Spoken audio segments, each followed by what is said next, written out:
చర్మ నేత్ర వ్యాధుల నిర్మూలనకు, సంతాన క్షేమానికి, వైవాహిక జీవిత అనుకూలతకు ఆదివారం నాడు సూర్యారాధన చేయాలి. అందుకోసం ఆదివారం నాడు ఉపవాసం ఉండి సూర్యారాధన లేక సుబ్రహ్మణ్యేశ్వర ఆరాధన చేయడం ద్వారా సత్ఫలితాలను పొందవచ్చు. అయితే దీనిని ఒక వ్రతంలాగా ఆచరించాలి. ఈ వ్రతాన్ని శుక్లపక్ష ఆదివారం నాడు ప్రారంభించి ఆ సంవత్సరంలో వచ్చే అన్ని ఆదివారాలు ఆచరించాలి. అలా ఆచరించలేని వారు కనీసం 12 వారాలైనా చేయాలి.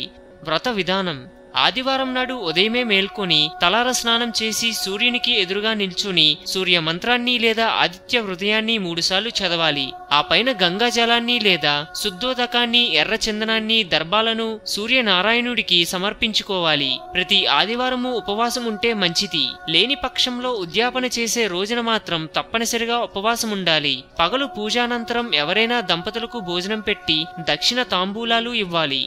హిందూయిజం గురించి మరెన్నో గొప్ప గొప్ప విషయాలను తెలుసుకోవడం కోసం మా ఛానల్ని సబ్స్క్రైబ్ చేయండి. ఈ వీడియో మీకు నచ్చినట్లయితే లైక్ చేయండి, షేర్ చేయండి.